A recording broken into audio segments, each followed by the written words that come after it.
Hi, my name is Jennifer Pruitt.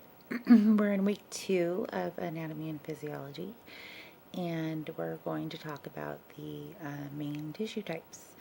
The first one being epithelial, which is best way to explain that is basically your skin and the lining that covers our organs, and it's our protector. So without it, there wouldn't be any kind of an initial barrier or protector for any kind of hazardous substances or just things in general that could come in contact with us.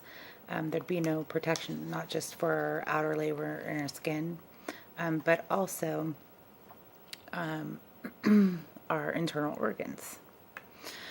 It covers and protects the surfaces from the external environments and also the internal environments. Excuse me, the skin is the best example or the most visible example.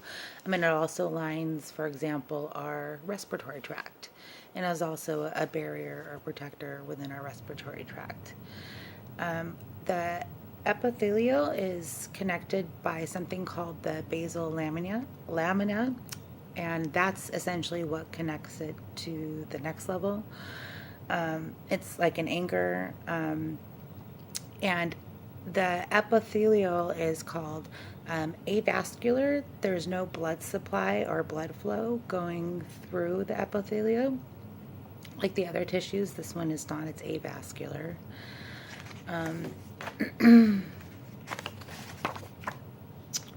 There's basically 3 types of epithelial.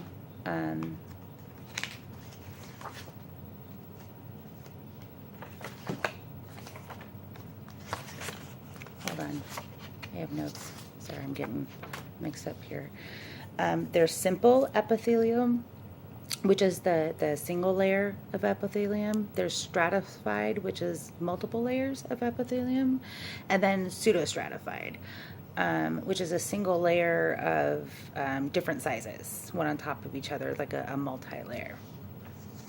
The next one we're going to talk about is the connective tissue. So this tissue can be found basically everywhere in your body. It's considered a supportive tissue. It's actually, unlike the epithelial tissue, it's actually very rich in blood supply. And the loose, there's 3 different categories of connective tissue. There's loose, there's dense, and then you have your adipose or supportive category. The loose connective tissue is where it's very rich in blood supply. It surrounds your nerves, your blood vessels, organs. It keeps our organs and like our skin, it keeps all of that in place. Then you have your dense, which is closely packed fibers. It's thick and collagenous fibers, as opposed to the loose, where it's, obviously not as thick and more spread out and much thinner layers. And then you have your, of course, adipose and supportive tissue. And those are the 3 for connective tissues. The next one is the muscle tissue.